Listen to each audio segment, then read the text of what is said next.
What are the various reading styles we discussed?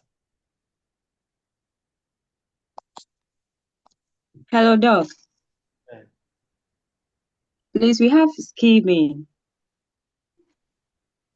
So what is skimming?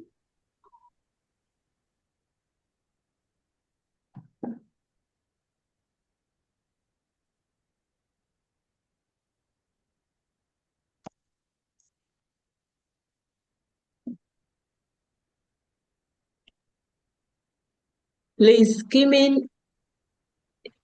skimming is reading through a text to get the general idea. You tried, but that's not exactly what I gave you.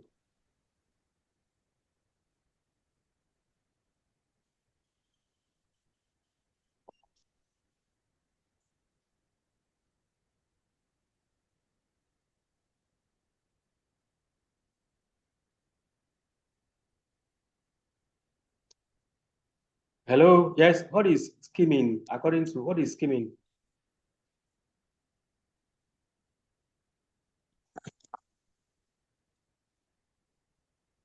Please, reading through a text quickly to have a general idea of the text. Okay. Yes, what other reading style did we discover already? Sir, please come in. What does it mean?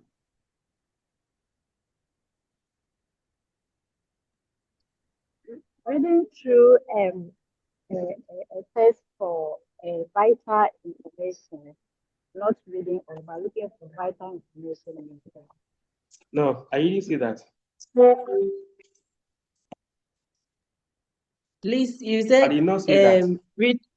reading to locate a specific information in a text. Okay. Good. So yes, apart from skimming and scamming, what else? Intensive reading. What is intensive reading? The focus is to read deep to understand what is written. Example for exam purposes. Okay. And then extensive reading, which is reading everything at all that you want. For example, you read for pleasure, for knowledge, for vocabularies and others. And you also talked about comprehension reading, which is reading to understand, understanding what you read, to comprehend. Thank you. Say that thing again. Which are the last one? Comprehension reading. I saw there's That something is like that. Yeah, you made mention of comprehension reading. I didn't see that. Oh, okay. Thank you. What did I see?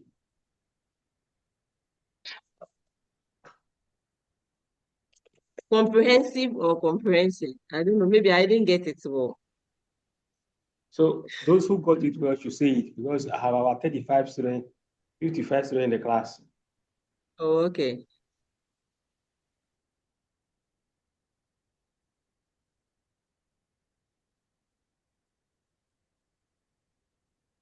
So, Doc, you say it is comprehension, reading for comprehension. What is reading for comprehension?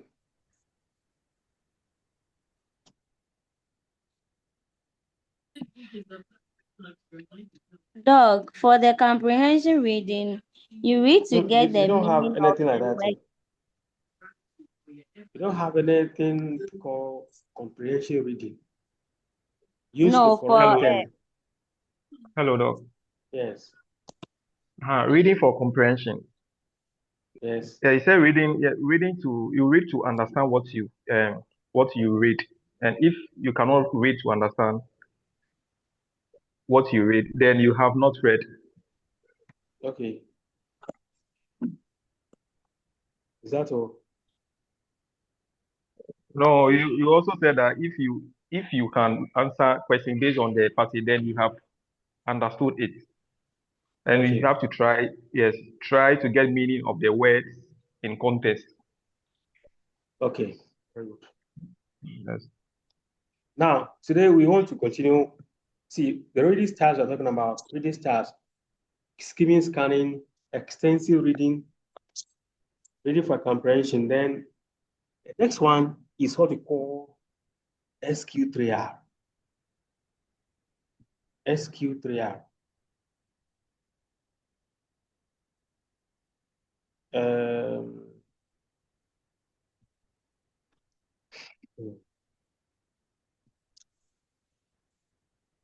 Now let's just start reading from here.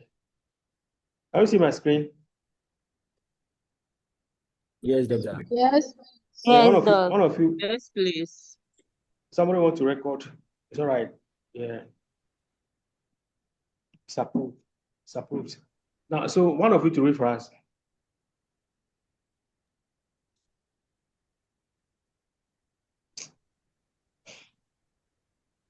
I hope you have read on the assignment and have attempted it. What answers have you gotten for the assignment? Skimming. Fast reading to have a general overview of a text. Fast reading to identify the theme of the text.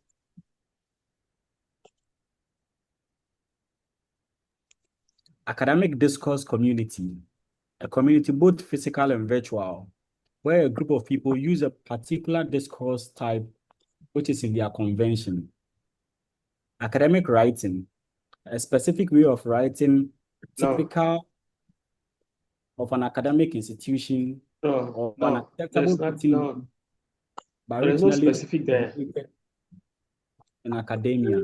The word specific is not there. Oh, okay.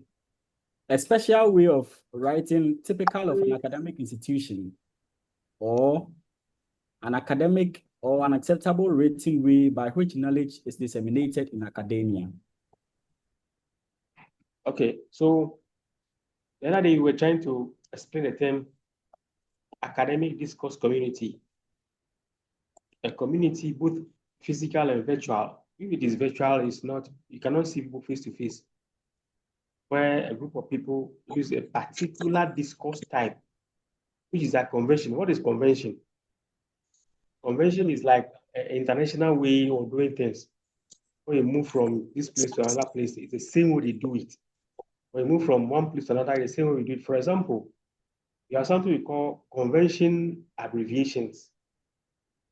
Why are they conventional? They are conventional because when you have kg as a way of measuring weight or mass.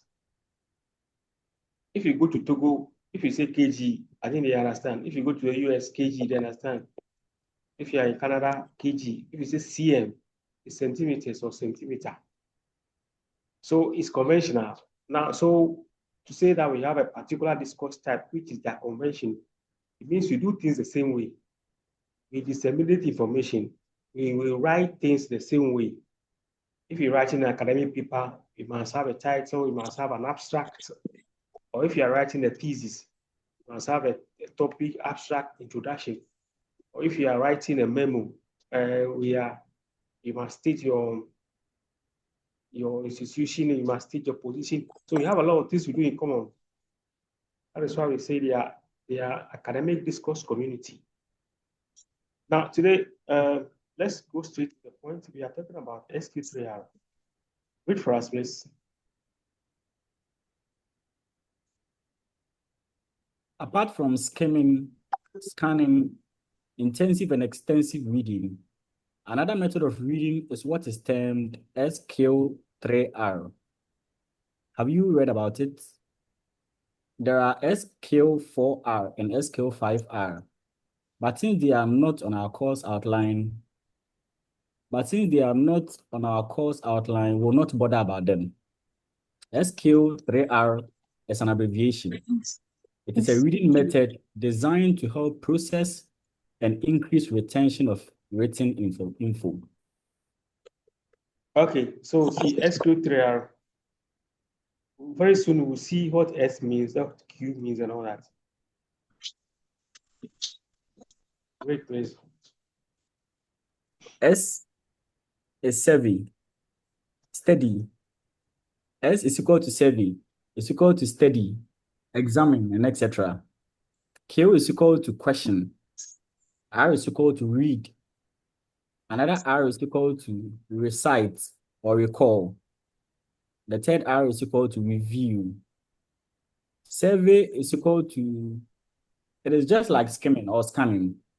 Find out whether the book will be useful to you before you start reading. Okay, so we have SQ3R, S survey, question, read, recite. R say the second R, recite or recall. Then we have review or review. So survey is just like skimming. Survey is much like skimming. But I heard that some of the things we do on the survey. You look at pictures. Oh, survey. Yeah. You look at the title. You look at the title of the book. We are teaching this with you in mind. In other words, we are thinking of how you will sail through successfully if you're in a library or you want to read the text somewhere. And in a university, we are looking at you entering a library and having access to see books, and you have a lot of books before you. Which one will you read and which one will you not read? And therefore, we are trying to put this in across to help you to locate the correct book or the right information. Survey, look at the title, look at the author. It's possible to have a title or even sometimes similar title or the same title, but the authors may be different. Now, the lecturer may prescribe a particular book for you. The lecturer may prescribe a book. And Nestina Sapoma, please stop talking. And Nestina, this Sapoma Apa. Mausi.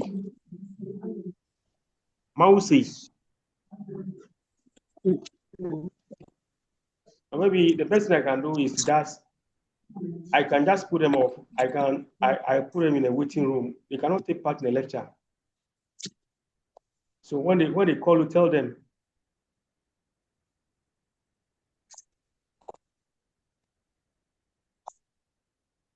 I put Mausi and then the other person in the waiting room. He cannot come in. He cannot benefit from the class.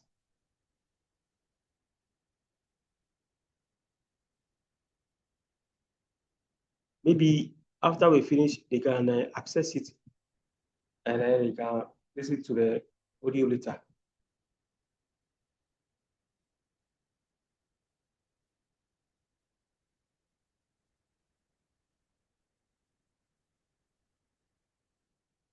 Now, so look at the author. Look at the date of publication. There is something called preface or introduction. Then you have table of contents. You can also look at a chapter and subheadings of some chapters.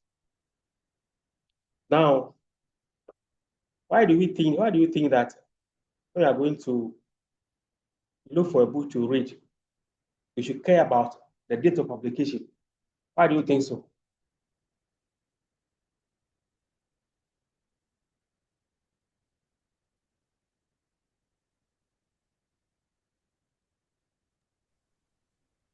Doc, Yeah. please, the date is important because especially when you are going to use it as a research reference, you are not supposed to use research work or documents more than 10 years. At least it should be within 5 years. And so that is why the date is very important. Okay. Very good. John T. Now. John So, Tay Doc, or John sometimes too, Tay. Yeah. yes, please. Please, sometimes too, there's an update of knowledge. Yeah. Maybe there have been new discoveries.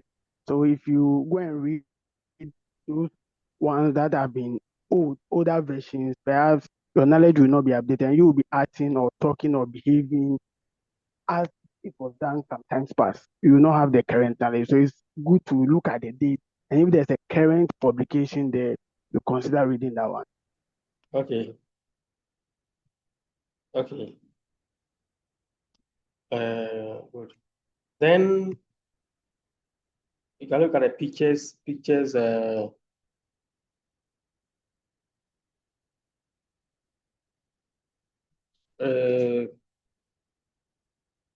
questions, and bold print, anything in bold print, introduction and conclusion, first and last sentence of paragraph, and footnote.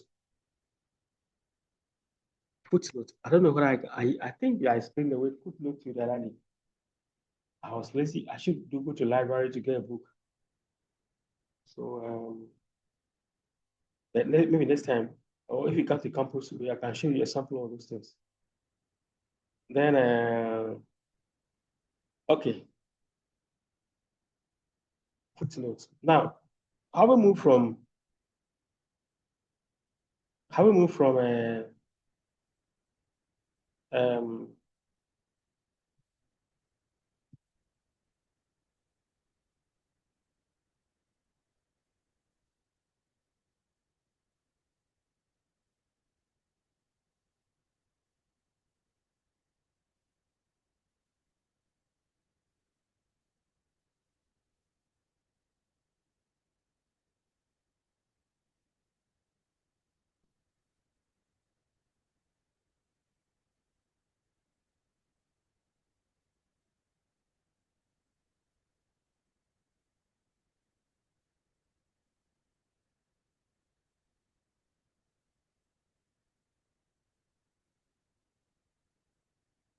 those that I remove, I don't even know how to even put them back. So that is all.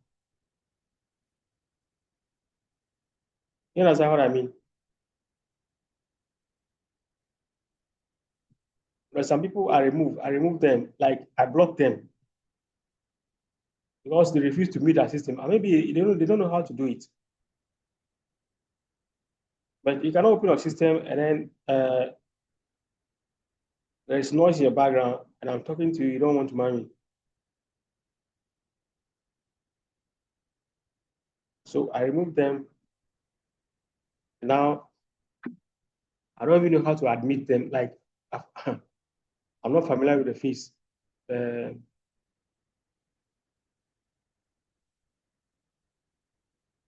interface. Now from survey, we go to Q.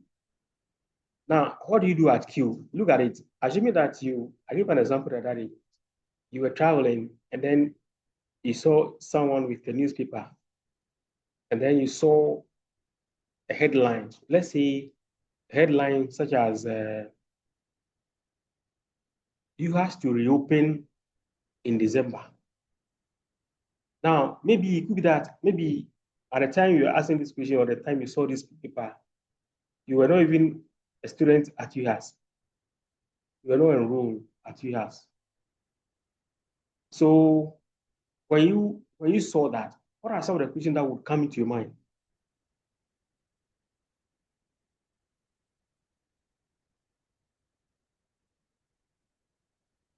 Hello? Please, the question again.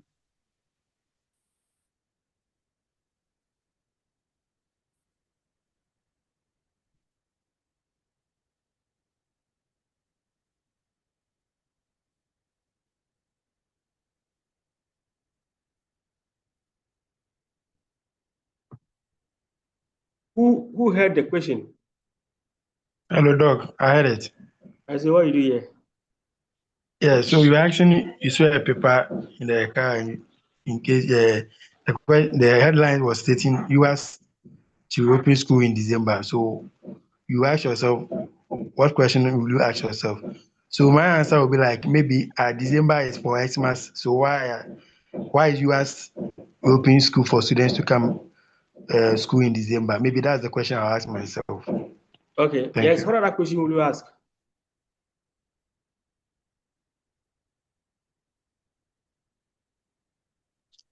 Or maybe is it for sandwich or Now, see, regular students? when Maybe you that's the question.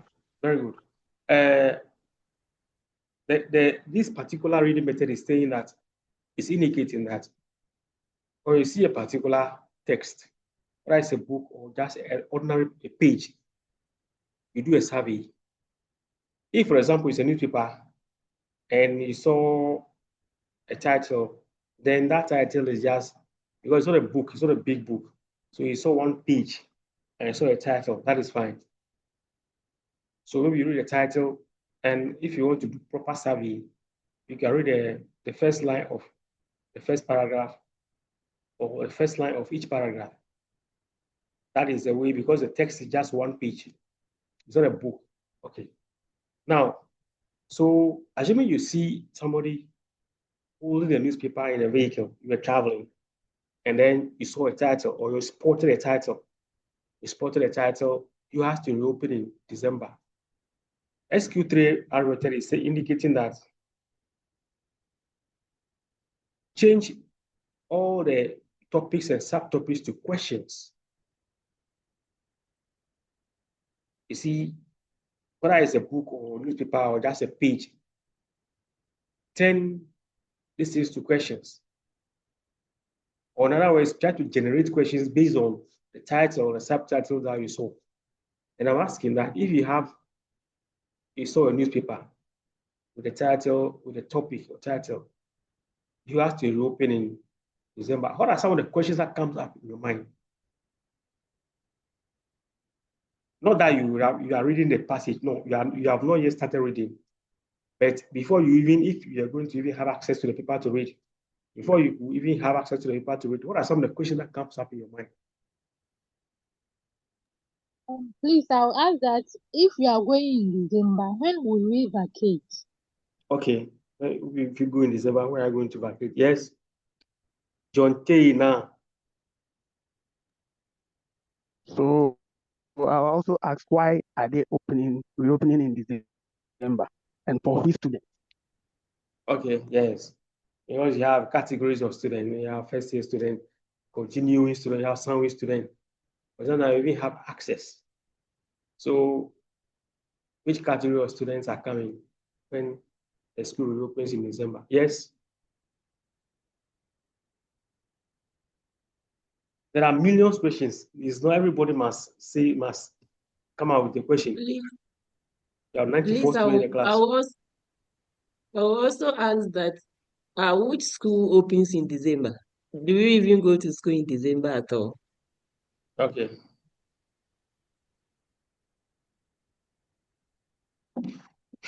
Yes.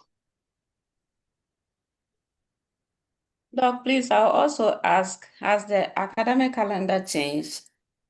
Okay. And if yes, why no communication?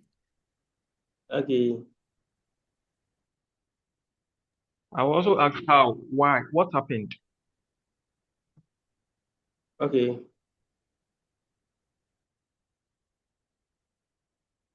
Yes. Any other questions? I will also ask, will it affect the school fees? Okay. Yes.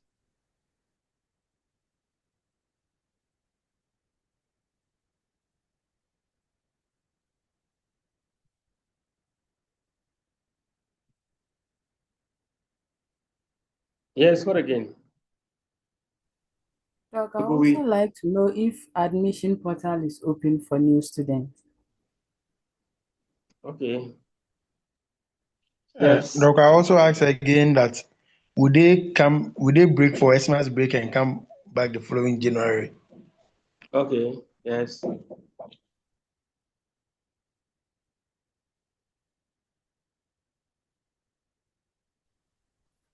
Doc, Yes. I also asked when we are supposed to pay our fees and the deadline for the fees payments. Okay. All these are good.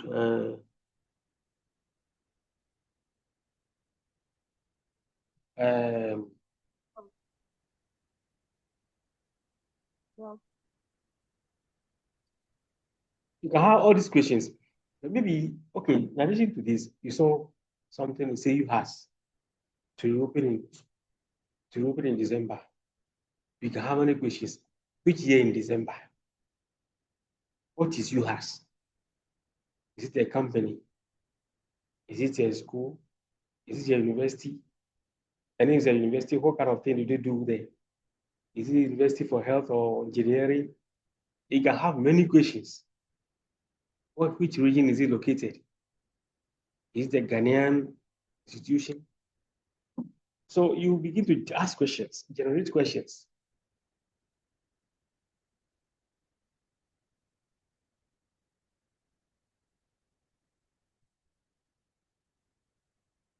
Now, so you do this, before you even start reading the text. Now, if you move from Q, as we are doing now, we have a survey, we go to Q, based on what I explained at Q. The next stage is what?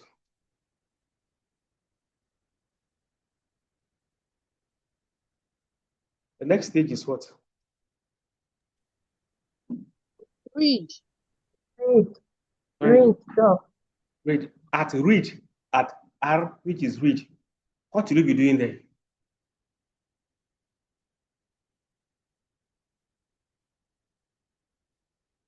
I believe that's where we get answers to the question that we've asked before. Yes, any different answer? What do we do at read? I think you read the the statement carefully, but with purpose, and to answer the question you just formulated. Yes. Yes, any different idea?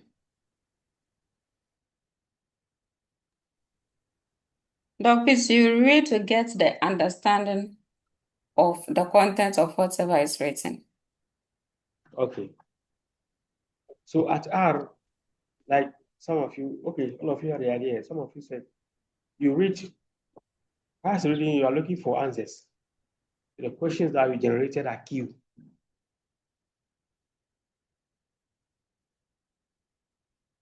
Now, but beyond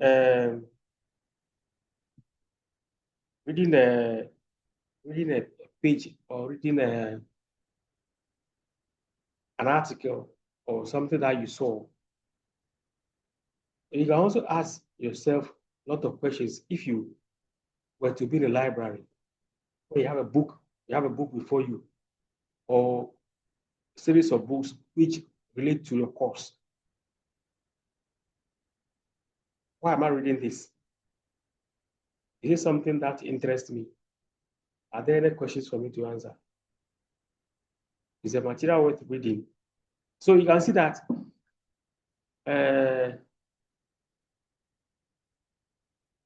some of these questions can really help you to locate the correct book or probably to reject some other books. When you begin to ask these questions and you don't have positive answers, then it's possible that the material will not be beneficial to you. What is the content about? What questions is the passage trying to answer?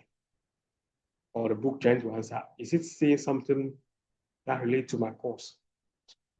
If it doesn't relate to your course, then why are you going to read it? If you want to do extensive reading by reading materials just to hold in your mind, then that is fine. Otherwise, then I will ask these questions. If you don't have positive answers, then I'll suggest that you just stay away from the book.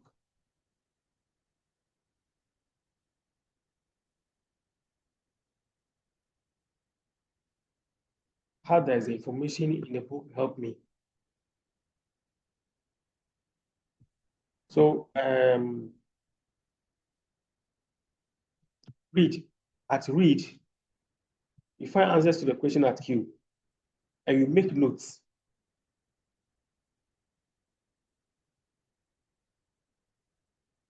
At the reach stage, you can ask yourself questions. By this time, you have started reading the book. But now, at the same R stage, which is the reach, there are two things can happen. You see a text, you ask yourself questions, and then you want to read the text to get answers to your question. But that's fine. But even when you start reading, especially in the context of a library, there are questions you need to still ask yourself. You have started to read the book because you think it is important for you to read, is relevant to the course. I agree. But then, whilst interacting with the text, that text that you think you must read, there are some questions to still ask. Now, listen to me. If you are going to do, if you did a thesis before, like you did diploma thesis, you did diploma, you wrote project work or thesis or dissertation, then you will understand this better. But even if you didn't do diploma, don't worry. When you begin to read the text, you're asking yourself, what argument is the author putting across? In this part, public health course that we are doing, what is this man saying at all? In a disease control or nursing or whatever, or nutrition or whatever, what is this man saying? What is he saying? What evidence does the author produce to support this argument? He's making statement. This presently does this, this presently does this, this presently people didn't do this. What is the evidence? Has he undertaken a research? Or is it basing an argument on an earlier findings of somebody? So this is the way we begin to question things in academia. You don't just come and then they give you something, you just put it down. And then in examination, you ask to produce, then you put it back on paper. Then the next time, you say you are graduated. No, you begin to ask questions. This approach can even be used in the classroom because you are interacting with text, you are reading other things in the library. If you go to the classroom, the lecturer is teaching and things seem to disagree with what you read somewhere, you got to question it. You have to question it. Are there any contrasting arguments I know of that exist? This person is saying this, or this book is also saying this. How? They don't seem to agree. Or is it a new finding? Or where was the data collected? When was the research done? Or was it in the context of America or the context of Africa? Or was it the reason why there's this kind of contrasting arguments? So this is how you argue things out. Is there a flaw in the author's argument? A flaw is weakness. See, this person has come to say this. But if you follow how he came by the information, it is becoming clear that he didn't do research or he didn't collect data from a large number of people. He's trying to make a claim based on just a few people that he interviewed. So you begin to answer these things, see things, whether there's a weakness in the author's argument, so that even you, in your writing your research or doing your dissertation, begin to look at things critically, and you begin to argue, begin to find weaknesses in people's arguments. Okay. So now we have passed through the reach stage. Reach stage, you said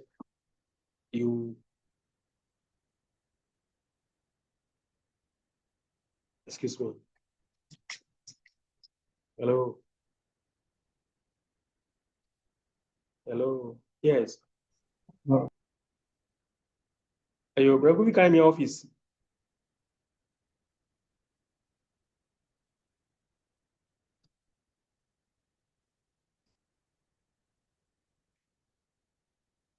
Menya advance kana agade me catch me class data to be me ku time madugo maybe etro malo after 12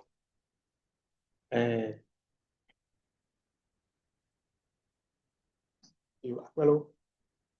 God bless you, sir. God bless you. Yeah.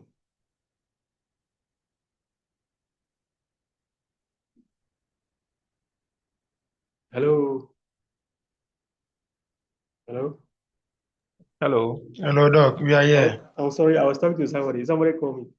Sorry. So we said that at the read stage, you are reading to get information about a question that you ask at Q. But you also said that the questions at the read stage, there are two things to do. When you begin to read the text, there are questions you need to ask yourself. That is, you are going to think about the argument the person is making. You now begin to interact with the text proper. So in your public health or quantitative, whatever they are teaching you, if you read something or you heard something, and then there is a something contrasting that is coming up, you begin to question it. Now, so the second R is what? Recite or recall. Put what you read into your own words. Recite or recall simply means that if you are in a library, you read something for an hour, you want to leave. So maybe in the next 30 minutes, you are putting things down. You're putting it down in your own understanding. You even try to underline portions of what you are, the notes you are collecting, just to help you to understand, to remember. Ask yourself questions to help you remember. There's one thing you can do. You can even choose to set questions for yourself as a way to help you to answer the questions, and by so doing, you can remember. So how many factors are responsible for this? Which of this and this and this is this? You can try to even create your own questions. Just try to answer them, all this in an attempt to help you to remember. Identify major points in the text. Sometimes there are some information that are major, important text. Then you make notes, outlines, repeat questions and answers. If you do that, you repeat questions, answers. You can research questions for yourself, close the book, see whether you can remember the information and try to answer the questions. Later, open the book, and then you mark yourself and say, no, I got this one wrong. I missed something here. Oh, this one should have been this. If you do that, it will help you to remember many things, and you cannot forget things easily. So recite, recall. Now review, summarize more, recite more, and more importantly, use mnemonics to help you remember essential points. Hello. Sir. And I call you on video. Sorry.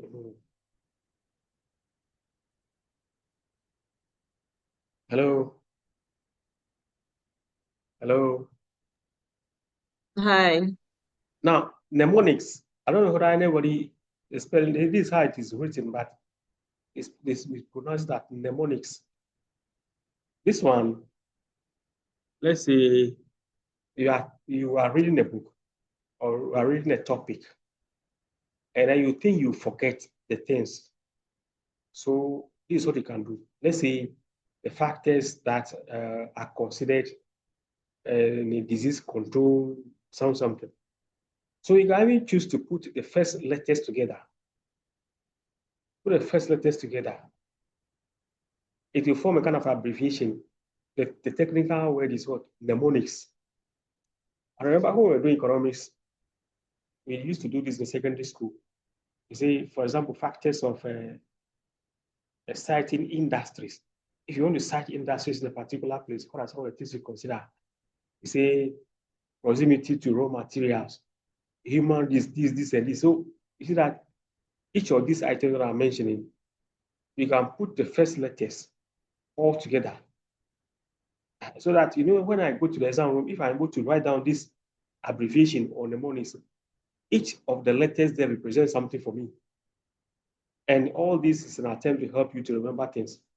Or we are doing physics. I think when we were doing physics in secondary school, we came up with a lot of formulae.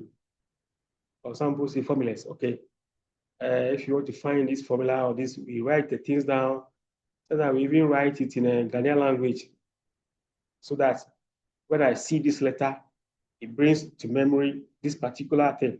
When I see these things, so that the formula for finding something or calculating something even comes so easily, because I put them all in a code, kind of, yeah, let's call it a code.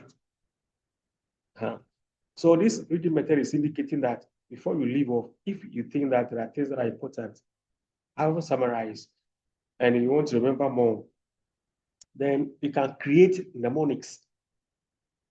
You can. You don't say that you should necessarily always do that. You say you can create mnemonics, which will help you to remember some specific or particular aspect or topic of what you're studying.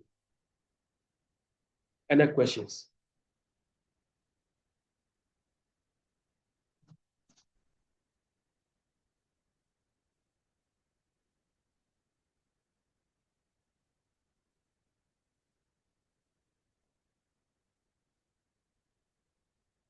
Are you there? We are Yes. here. Yes, please. And you don't mind me? Yes. Okay. Doc, Now, please, yeah. if you understand the things and you know other question, then let's go to the next topic. This is the end of developing reading skills, because all these I will discuss the reading styles and the reading methods, schema scanning, reading for intensive reading, reading for comprehension, and SQ3R. They are all under reading, developing reading skills. Studies, developing reading skills. So we're now going to the next topic, which is what? Developing study skills. Study skills. Developing study skills. Developing study skills. Can you see my screen? Yes, please. Yes, Doc. Yes, Yes, Doc. please. I think we came across the word develop or developing already, and we came across skills also. What is the Yes. meaning of the word study?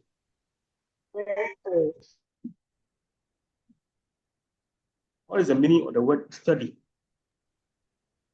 Study is acquiring knowledge. Okay. A minute, please. A minute.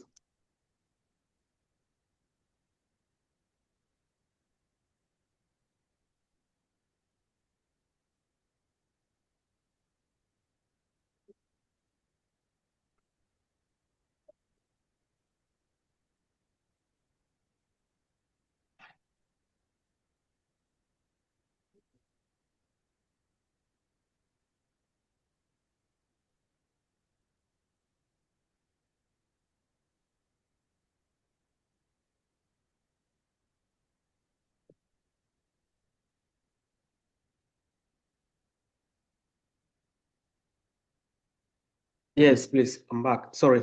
Studies. Somebody said what? Acquiring knowledge. Okay, study. To study something. In the context of a university, what's the meaning of study? Getting information.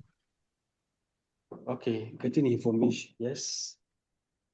Study. Process of learning. Pardon? Process of learning. Process of learning. Okay. Process of learning. Yes. Process of absorbing information. Process of absorbing information. Okay. What's the difference between learning and studying?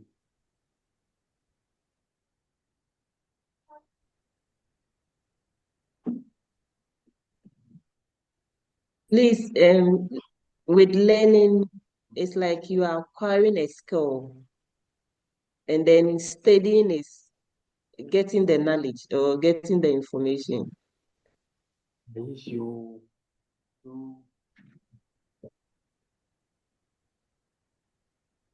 So, but we can also use the word learners to say, by the end of the lesson, learners should be able to do A, B, C, D. So, does it mean that every kind of learning skill, every learners?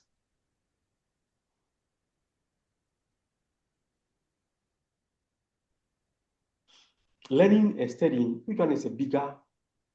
Which one is bigger? Studying.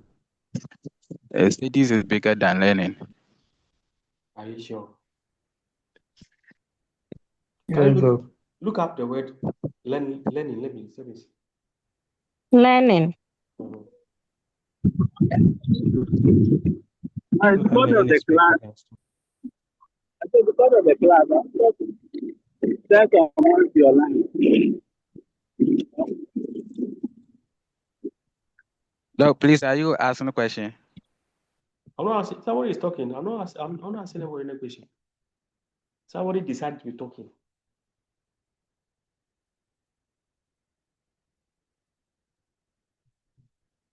Hello. Yes, Doc. Yes, Doc, you are wrong. Yeah, I'm saying somebody to look it up. Look it up in a dictionary. What is learning? Learning.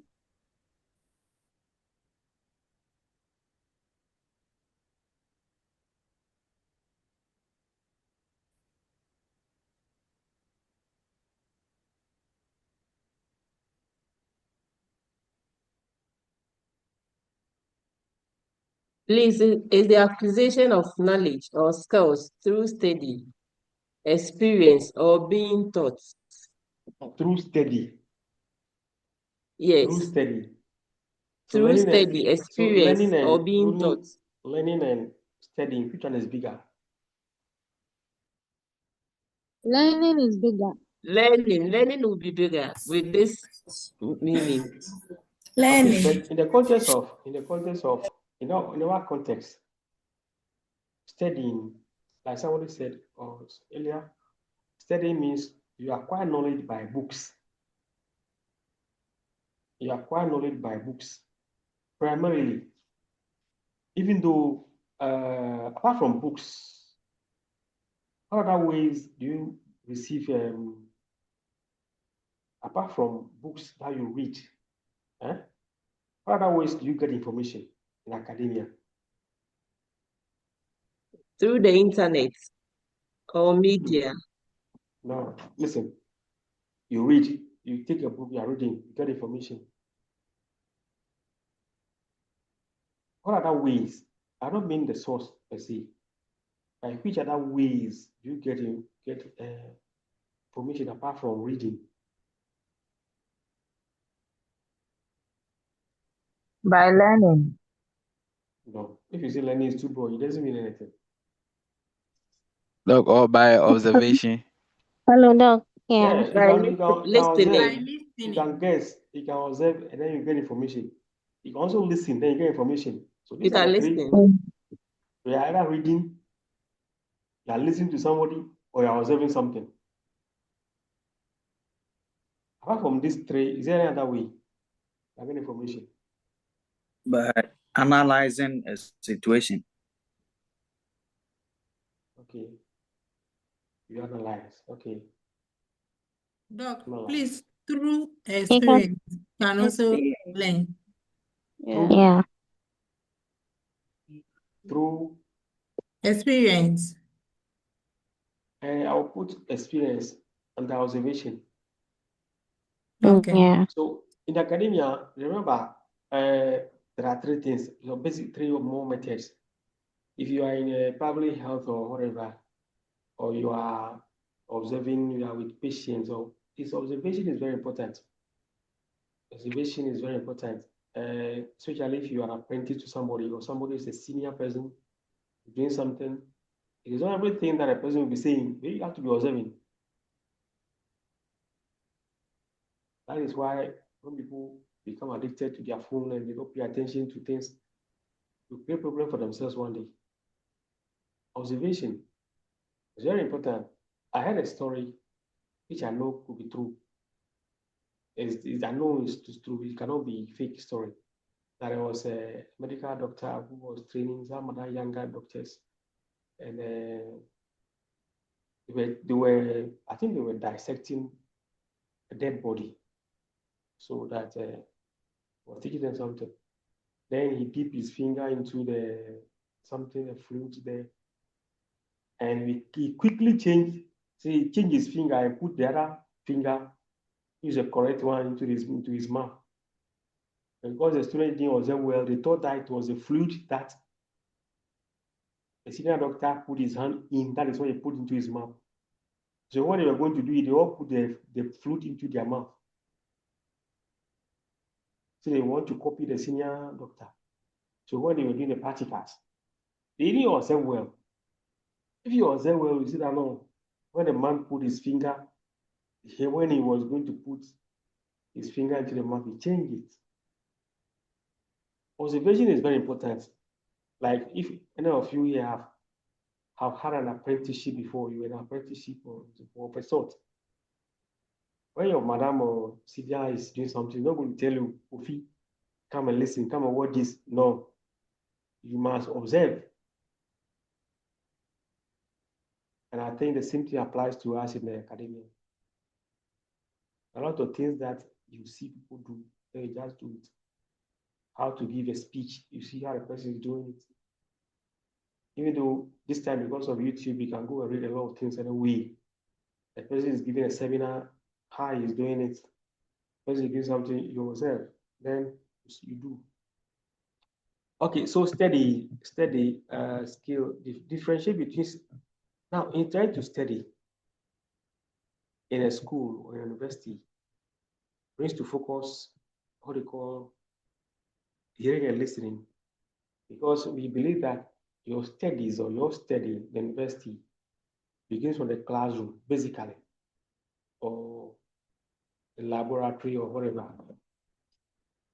So, and if you are going to be a good student, because to study, the word study leads us to find a word student, study student.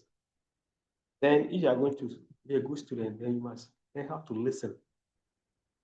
It's one of the most important things. So what's the difference between hearing and listening?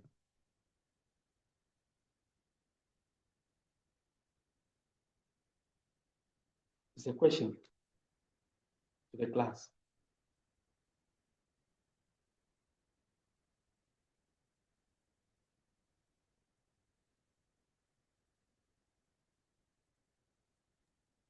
Hello, Doc. Yeah. Yeah, so I can say that the listening focus something determined to have an understanding of what is passing through the ears. So you have a focus or attention for that. But the hearing, even though you heard it, but it couldn't present or denote anything in an essence form. So it might just pass through your ears without having attention to that. That's what I can say. Okay. Danny Blake. Is there Please. anybody called Danny Blake or Danny Blake? Yes. Yeah. Okay. Good morning, doctor. Yes. Yeah, so I would say listening is the art of paying close attention to an information. So you are able to interpret the sound waves. By hearing, you are not able to interpret the sound waves. You don't pay close attention to it. I think that's the difference. Okay. Any different idea? Is it Eunice? Eunice somebody? Eunice something? Yeah. Yes, in this covenant, Doc. Yeah. In my view, I think hearing is just about the sound. Like when you are playing music, the Yes. sound that you hear, and then with listening, you pay attention. You want to get facts, so you become attentive, trying to get something out of it. Okay. Okay. Then who again? Okay. So well, that is it. So when you hear something, say I heard that. I was passing in my head. Like you hear means you receive sound. You can identify sound because your ear, you receive some waves into your ear, so you can identify sound. The person who cannot benefit from, person who cannot identify sound waves is they will say the person is deaf. Deaf. That's it. Is that not it? Yes, Yes. please. The person cannot identify sound. So even if you stand close to the person and you clap your hands, the person cannot know that there's any sound around. So, but listening is to identify sound with the purpose of getting meaning, or it's like you pay attention to sounds to get meaning. So listening is something we need in a classroom situation, to pay attention to sound and right. Now, what are kinds of listening? Information. Listening for information. Listening as a public health workers, I think that you need to listen with empathy to listen as in try to put yourself in the situation of somebody who is talking to you. Then you can have that empathy to help the person or the client. You can also listen for emphasis. So information basically. Then empathy. What situations demand listening? What are some situations that demands listening? Listening. What are the situations? Maybe you are at a seminar. Maybe you are with a client, or you are listening to news, or a lot of situations that demands you must pay attention to sound. Okay, now. Maybe at the law court. Yeah, very good. Or I mean, if it is very good, or maybe in the local law court, that's the arbitrations. You must pay attention to what somebody is saying. Otherwise, then you cannot argue at your point well. What somebody has said, the next 5 minutes he said this, and now he has come to say this. That is where you begin to pick the contrasting statement the person is making. Now, guidelines for effective listening. Pay attention. There are two things you pay in school. You pay fees and you pay attention. It's not enough for you to just say, I finished paying my fees. Then you begin to come to class when you like. You come to class, 25 minutes, you go out to go with a telephone and make a call and come back. There's a class ongoing, you are putting earpiece into your ear, and you think you're costing somebody. This is an adult class, or maybe sandwich courses are for adults. And if somebody is coming and doesn't know what he's coming to do, we just look at the person, provided that the person is not distracting others. So if in my class, if you want to go out 20 times, no problem. If you don't want to come, it's not a big deal. Because when we went to university, nobody will force you to come to class. You go for a lecture, maybe the first lecture, the lecturer comes, introduces the course, you see him or her, tells you these are the books that you need for the course, give you the course outline, tell you for the library that you can get the books from.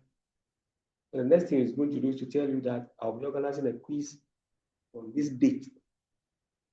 On this date, he or she will announce all those things in the first time. And he goes, then you can choose to come to class or not to come. And if you want to go read on your own and come on the test day to come and write the test, it's also allowed. So we don't have problems. So people pay fees and then they begin to misbehave. I don't know. You pay fees, you're supposed to get knowledge. You are at the Zoom meeting, you are talking at the same time. Why don't you move away from your home to a quiet place to benefit from the lecture Zoom meeting, and later on you go back, so that you are even disturbing others? People are in the Zoom meeting, Then you see that vehicles are blowing horns. They are, I don't know. It's all right. Now, in a lecture room, decide to listen. You must decide that I want to listen. Avoid receiving calls, what's happening during lectures. If you sit by the door or window, avoid the temptation of looking through the window to looking at people who are passing.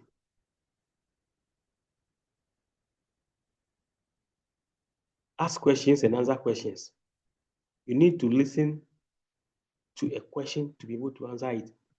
People who pay attention in class, they ask good questions. And they can also answer questions very well. It is because he or she was paying attention. That is why when the lecturer missed a point or made a contradictory statement somewhere, he wants to clarify. You said this, and I heard you say this in the past 5 minutes. So what is this one? But someone who is not paying attention cannot even know that there is a contradictory statement.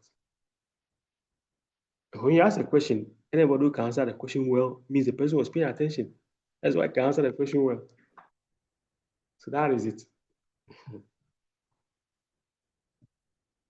Now, we move from listening. When you listen, what do you do? In a lecture, you listen, then you go and take note. So one thing follows another. That's studying. You start down in the class. You put yourself in the right psychological frame of mind. Then you are listening. Listen, you must make notes. Maybe it is only maybe 1% or maybe out of 1,000. I don't know whether there is anybody who will go to a lecture and doesn't carry a book, doesn't have any recording system, but will just go and listen and fold his or her arms, listen and be able to pick every information and come out so that at examination you can answer every question. I don't know. So I'm not saying there will be no, we don't have such people. Maybe some of them, but if you know, if you and I know we are not those people, or we don't belong to that category, then the best thing to do is to take notes. Try to write something down for a lecture. Write something down. So the question now is, what is a note? Generally, not in academic writing or academia. If they say, let's make a note, what is a note?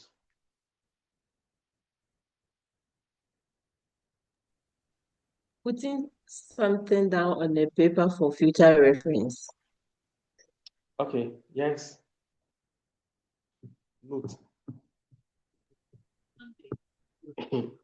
I had a friend at a teacher training college who say, what you have done to me now, see what you have done, I file it on my mind. I file it on my mind. Does it mean that a note should always be something that should be written down?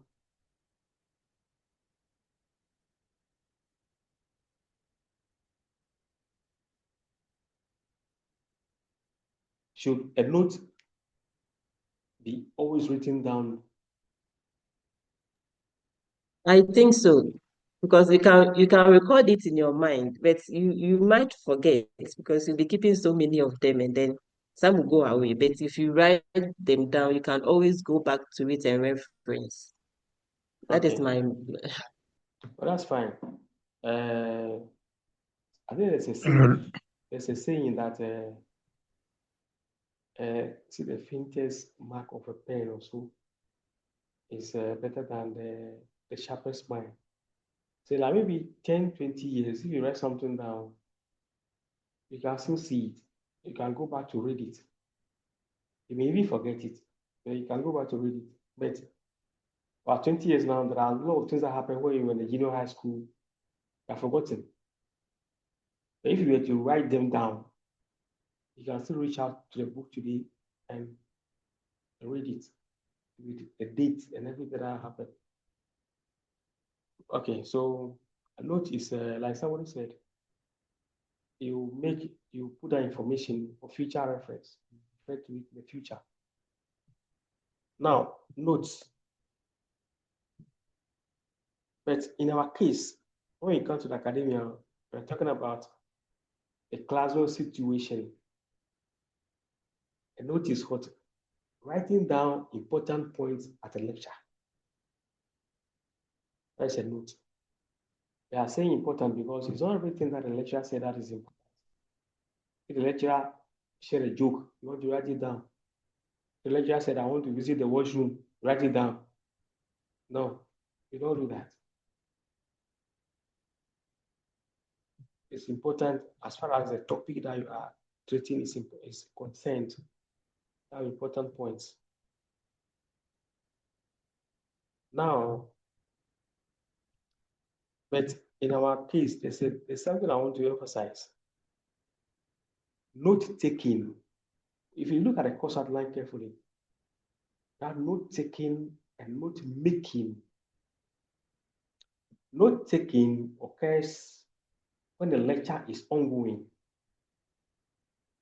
So you can have other statements such as, they are going for a meeting, take the note for us, or take minutes. Take minutes for us. It means that whatever information you are putting down is supposed to be a discussion that is ongoing. So take minutes or take note or note taking.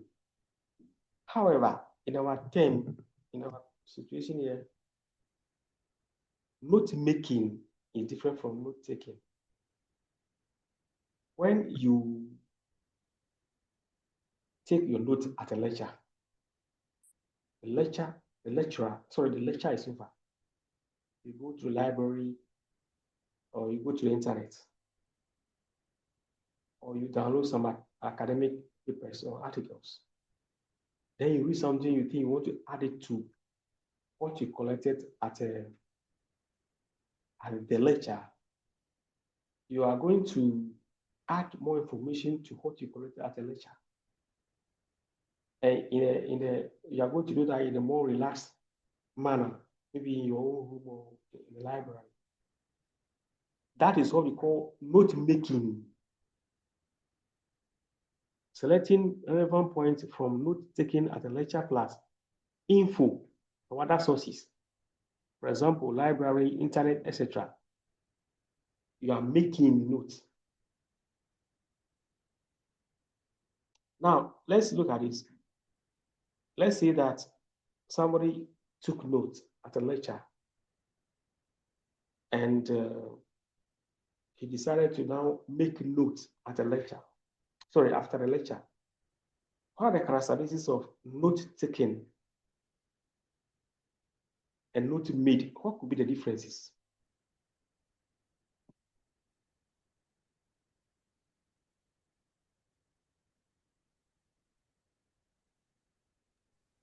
It's a question. Please, note taking deals solely with whatever that is being communicated or what you hear. But with notes making, you add that source, like you go to the internet or the library, then you add up to what you heard. Yeah, so I'm saying, so I agree. And I'm saying that if you are taking note at a lecture, and then you have come to add information to that same note, if you place them side by side, what could be the difference in terms of physical appearance? Hello, Doc. Yeah, so in the note taking at the lecture, you are writing certain brief points for future attention. But when you come to making notes, you explore, you go beyond what you just put down to have more knowledge about what you just put down. Yeah, so I'm saying that. If you put the two texts side by side, or you even put them down, you wrote the thing in page 1 as a note taken, and then maybe page 2, or maybe from page 2 you want to make note. When you compare the two, what will be the physical difference? Hello, Doc. Yes. So, okay. Please, to me, the note taking volume will be smaller, but in the note making, the volume will be big. Yes, because you are going to expand the note taking.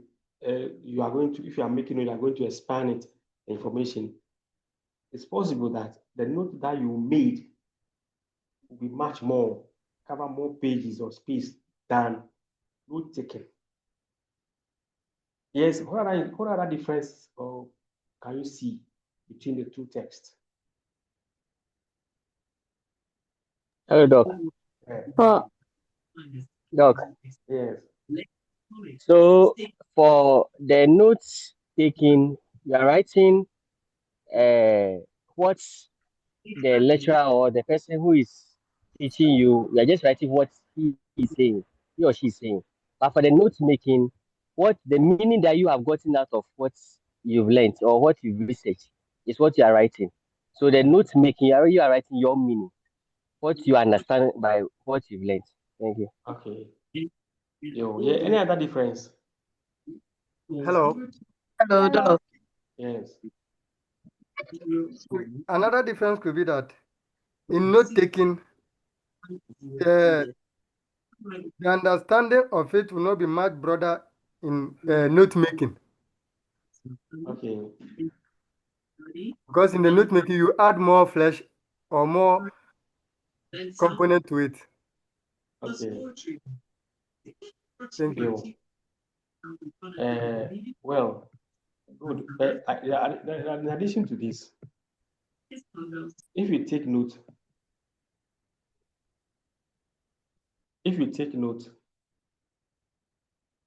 it's maybe you use a lot of shorthand, shorthand kind of. So it's going to be sketchy. You use a lot of abbreviations just to be able to get to catch up with whatever the lecturer was discussing. So it's likely that those things may not be so meaningful. Then if you expand it, you're going to write them out fully. Maybe you write them out fully. You write the long words and all that fully. Okay, and then the handwriting for the note taking may also not be so effective like note made. Yes, so if you don't have any additional point to add to this, then let's continue.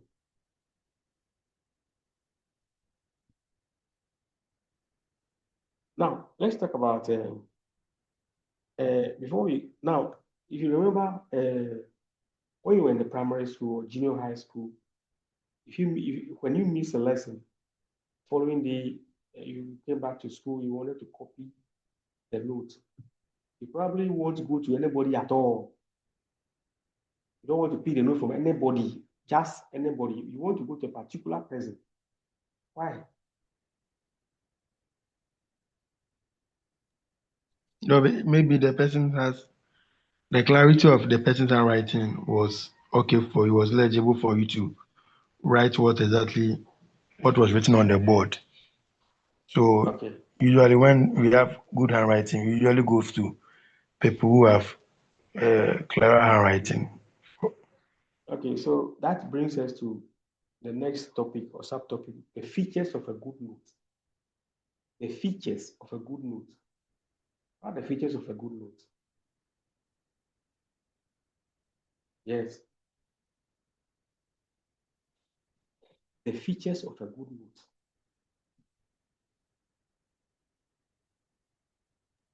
Yeah, Doctor. Yes. It should be well visible that you can read it. Okay. Yes, visible. Of course, it should be visible. Yes. It should contain relevant or important points. Okay. Contain relevant or important points. Yes. It should be understandable. Yeah, understandable. It should be accurate and clear. Okay. Hello. There are people who write a note, and then when it comes to the time for revision, they themselves cannot identify what he wrote. Like they don't understand what he wrote down. They begin to wonder, is this this or this that? Like they were careless in writing. They finish writing Like me, sometimes. Yeah. It Excuse me. just Where you want happened to to? me. Excuse me. Hello, Azad. Oh, I'm in a Zoom meeting. I'll get back to you. Yeah.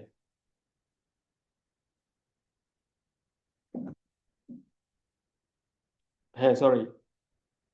So there are some people when they write, it is when the time comes for examination that they begin to know that you didn't write well. Or maybe if you copy from somebody, that's copy that also copying. When the time has come for you to read to understand, you see that what the person wrote down, they are just words. Words are different from notes. See, the note you are trying to get meaning. So the words will give you meaning. The words as all together, the punctuations, everything will contribute to that meaning. So if the person didn't write it well, you copy and just waste time. Now, so look at it. The first, but the most important thing that I think we need from this place is the note which you have made or which you have taken at the lecture must be faithful to the source. Okay, that's the most important thing. All that we have said is true. What I'm asking is, if you take notes at a lecture, the following day the lecturer comes to class and say, Amma, can I have a look at your notes? And the man says, I didn't say this. Then it means you are not faithful to the source. You're not faithful to the source. I didn't say this. I didn't say this. It doesn't mean that you should write everything word for word, but that the substance or the facts are not well represented in your notes. In other words, you didn't put the thing down, you didn't represent the facts the way it should be. So that to be faithful to the source means that if, for example, the lecturer comes to class the following day and something happens and his note is even missing, you can even take your note and rely on it to teach another class. Now, if the man just says, no, I didn't say this, you're not faithful to the source. In other words, you are saying something different from what the man said or what the book said. So the note should be readable, understandable, must be durable. There are some notes that people take because they use a particular type of pen. When you were young, there was a particular type of pen. If you use it to write, just after some few days, it looks as if the paper is absorbing the pen, the ink. I don't know whether you know what I'm talking about. Yes. So that if it takes a long time, you can no longer read the thing because it is as if the ink spreads in the book, and the whole thing becomes something like clumsy. You cannot read it. So use quality materials. Buy good paper and buy a good pen. Normally, this ordinary pen, big, is good. It can last. When you write with it, it can be durable for many years. There are some pens that we think are beautiful, but the way they write is not effective. Like it doesn't last. It doesn't. Their work, the work that it produces for you, it's not durable. Now, what is the importance or relevance of a note to a student? You as a student, what is the importance of a note to you at all? Yes.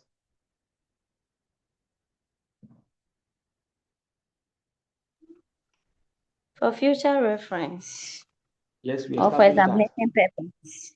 Yes, what again? For revision. For revision, okay. Revision is the same as reference. Yes. Now, please, it correct. helps us to get the more understanding of what the lecturer taught. Okay. Yes. To seek clarification during question time. Okay. Yes. To correct what was written right.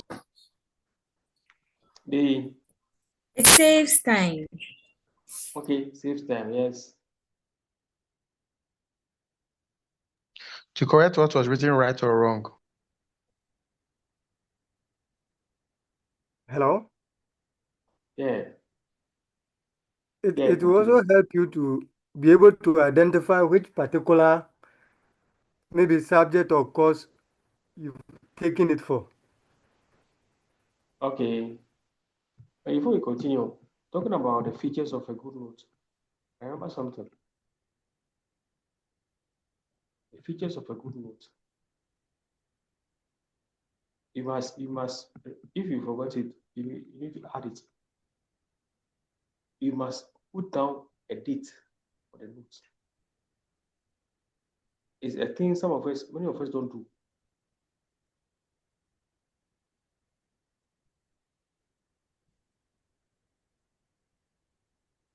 Put down a date. See, you collected a date. Sorry, you collected a note. You didn't give date. Then one day you need to make reference. Then you begin to think there's no date. It looks like it was a time that something happened. Something happened. That was the time that you give that note. So, no, as an academician, as a student, cultivate a habit of putting down date. Date is very important.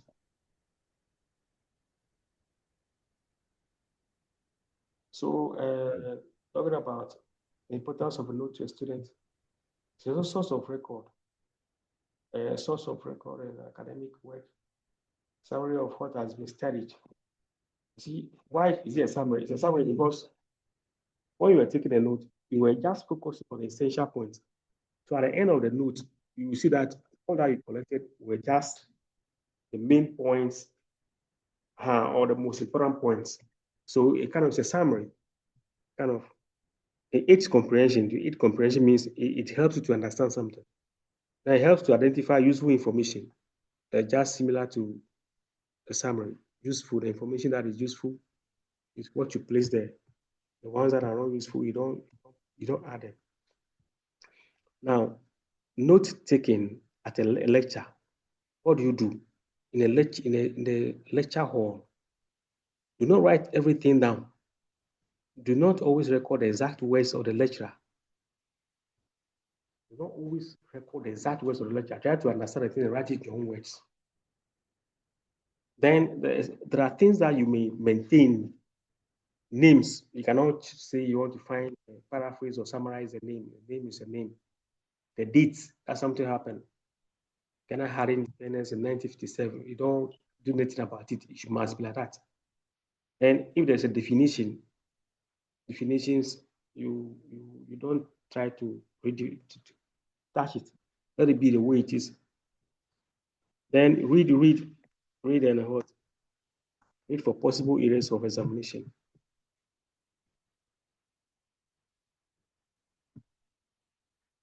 Then refer to other books for more info. See friends to fill potholes in your notes.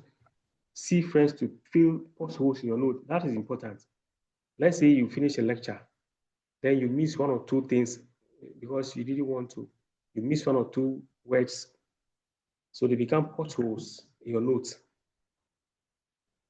It becomes potholes in your notes. What do you do? Kofi, can I just compare your notes? I missed something. Do not wait until examination time when everybody is studying towards the paper or the exam. Then you go around collecting people's notes. No. Do that as soon as the class is over. Amma, let me take your note. Then you take it, then you compare. Oh, this is the correct word which you have in here. I miss it. Then you feel all those things. Very good.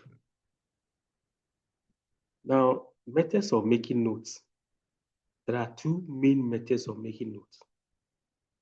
There are two main methods: diagrammatic note and undiagrammatic. Diagrammatic and undiagrammatic. The diagrammatic note is also now divided into two. They are what they call spidergram and outline. As a diagrammatic note, diagram and outline. Diagrammatic note, spidergram and outline. Spidergram and outline. Diagrammatic note. Now see, the spidergram is basically, I'm not able to do it well here, but look at it. It is like you draw a circle and you write a topic in the center of the circle. Let's say something like road accidents. So you make extensions from the center, from the circle, you make extension. You can indicate causes, you can indicate effects, you can indicate prevention, you can indicate a lot of things. You can make a lot of branches so that each branch goes with a particular sub-theme, like prevention. What are you supposed to do? You can even make an extension of an extension. Causes, what are they? So at the end of it, the whole thing looks like a spider's tentacles, spider's arm. You see, I think that's why they call it, I think that's what they call it, spidergram. You see, this branch talks about one separate thing, causes. This branch talks about prevention. This stretch talks about effects. Spidergram. This is very easy to understand. Then the outline. Outline. Diagrammatic note is divided into two, spidergram and outline. Outline is a skeletal presentation of a main ideas. For example, if you're going to write an essay, you can do an outline. You can do an outline. I'll just give you an example that will explain it. Let's say a good health worker must be, then you just stop there. Then you begin to make your note neat, punctual, friendly, hardworking. It is so must be neat. It's a descriptive, like an adjective. Must be punctual, must be friendly. You see, so you must continue. If you are going to use adjective throughout, let it be throughout. If you say work hard, it doesn't fall in that pattern. It must be what? Hardworking. Hardworking. Well, let's see that it's a better example I have here. I see uses of water. Uses of water. So I said number one, domestic use. This is number one, which I said domestic use. I can have sub of it. A is cooking. B is washing. So A, which is cooking, I can actually have sub of it. I want to cook rice, I want to prepare banku. Now, washing is also a sub, but I can have a sub of it. I can wash myself. I can wash my clothes. You see it? So when we move from use of water, we have domestic, and then now we can have agricultural use. This agricultural use, you can have sap of sap. Then you can have medicinal use of water. The medicinal use can also have sap of saps. When you are doing this, then we say you are making an outline. You are making an outline.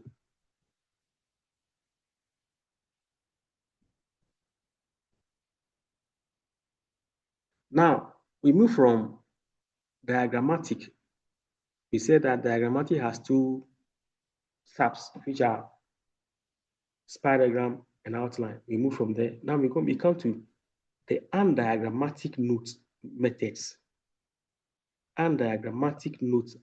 What are the things we do there? You can use quotation. And what circumstance do you use quotation in writing? This is a question. And what circumstance do you use quotation in writing?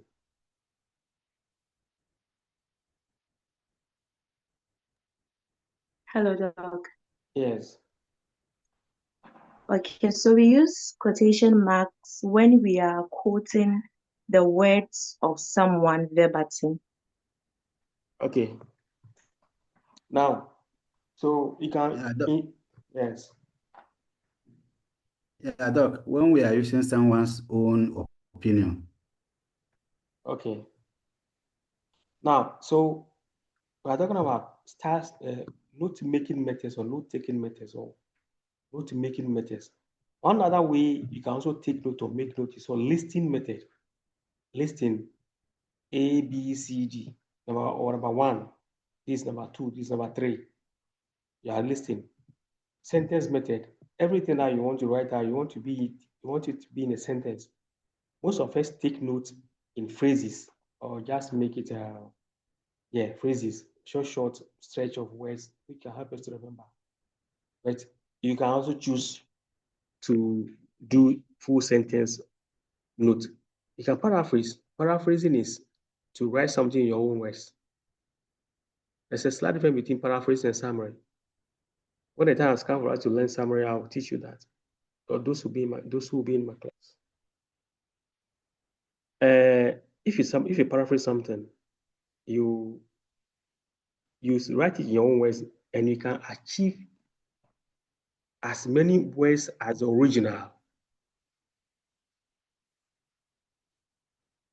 If something is 10 lines or 10 sentences or maybe 10 words, you can write it in your own words and get maybe a little over 10 or just a little less than 10.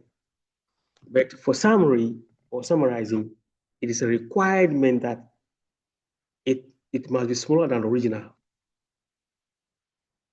You can even have a two-page document, and then after summarizing, you just get like 100 words. So the two original word text could be about 800 words or even 1,000 words. But when you summarize, you can get something like 200, 250. So in your note making or note taking attempt, you are either summarizing or paraphrasing, because if you read a note or read a book and you think you don't need to write everything, that particular chapter could be 2 or 3 or 4 pages.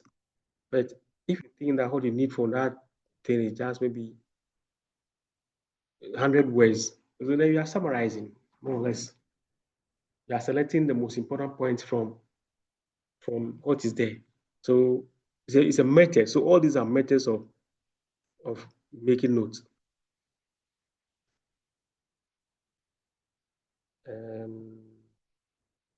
I was trying to show the difference between summary and paraphrase. But you don't worry. We are going to treat summary and paraphrase fully as a topic in class. So I don't want to.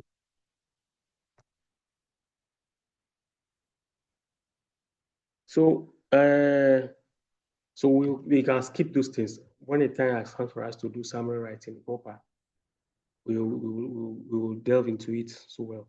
Now, if you look at the course outline, there's a topic, the abbreviations. We have conventional ones and personalized ones.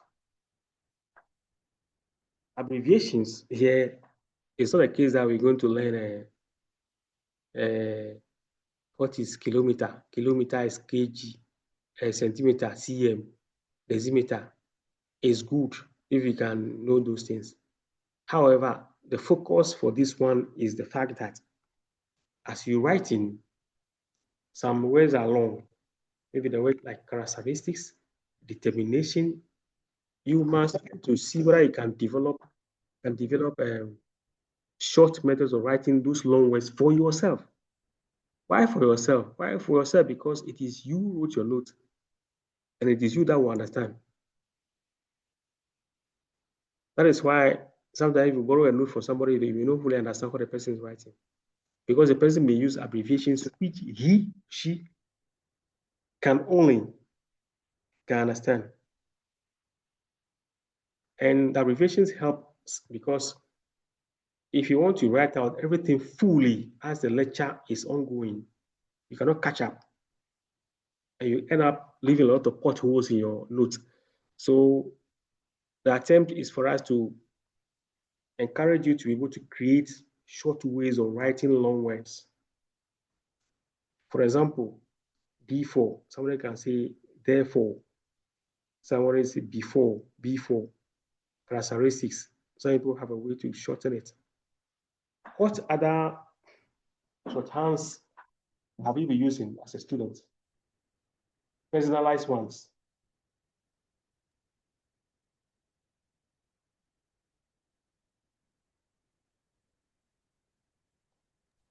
Unfortunately. Benjamin Apiaji. I use DX for disease. Okay.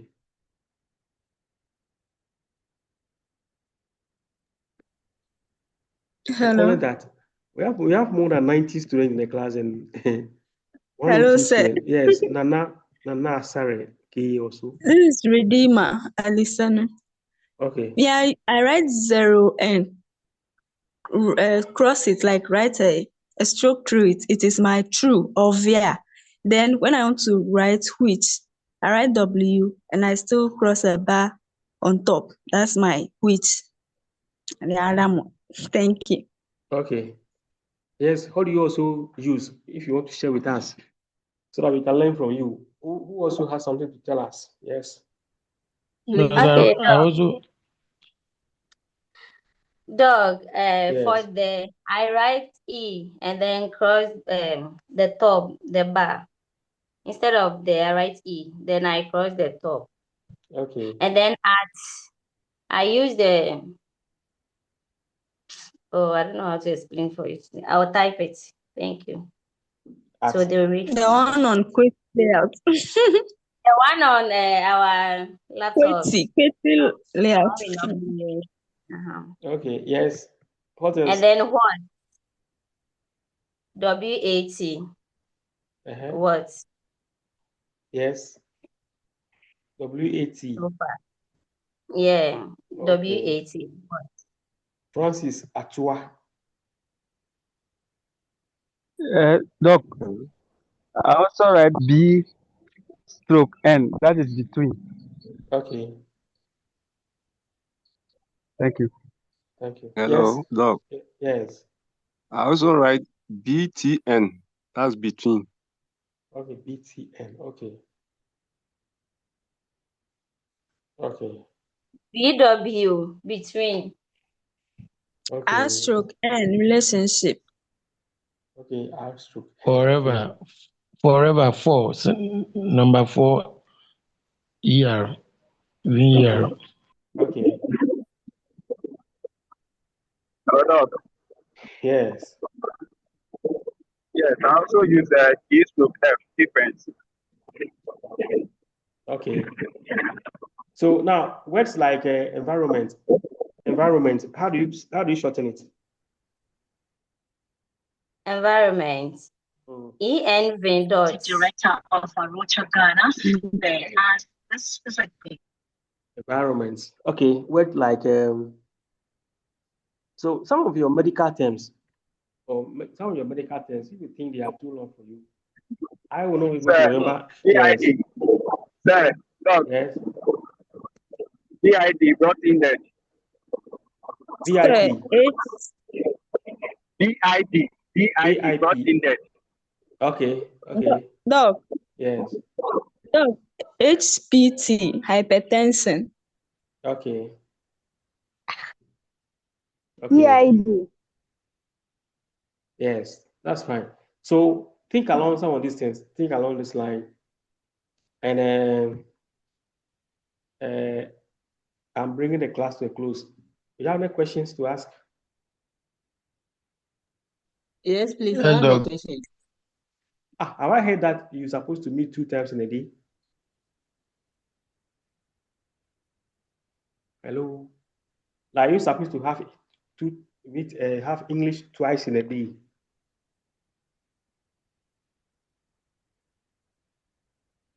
Is the course prefect not there?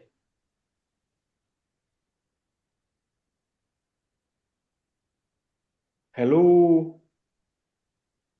Hi. Hello. I'm asking you a question. You're not minding me. You don't mind me. I think today's class, we were supposed to have it yesterday, and we swap it with the information literacy. I know that. I'm asking, is it the case that you're supposed to have So English it's 2 only times one. in a day? Are you sure? Okay, no problem. That's fine. Was last Yes, week, please. It's only one. but Okay, this week only one. okay, that's fine. So, I have a question. yeah, that is. Please, can I go ahead? What is the question? Okay. With the method of making notes, Yes. I wanted to find out the listing. Is it the same as outline, or there is a difference between both of them? Listing is Yes, a the type. listing. Listing is broadly under outline. What I'm saying is that when you say outline, listing is a type. It's a type under what you generally call outline.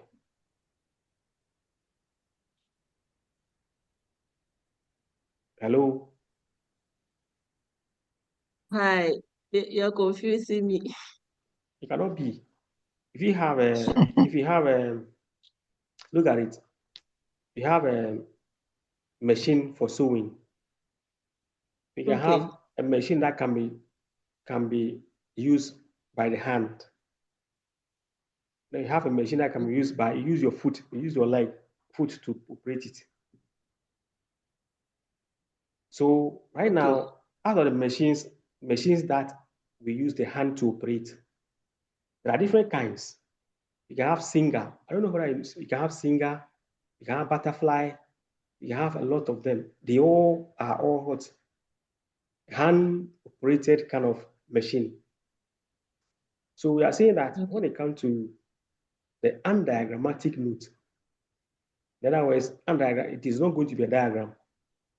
The word "un" is indicating to us that it is the opposite of diagram. So if it is undiagrammatic is UN, not AN. So what are the types of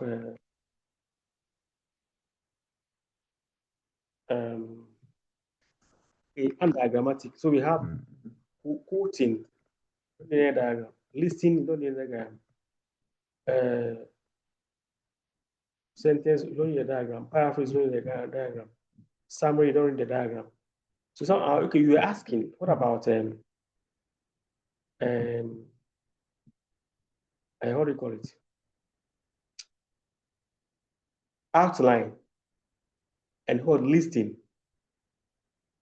Am I right? Yes, please. Are The they there? outline, and then yes, I'm here. The It cannot be the outline, and same. then It cannot be the same. Listen to this.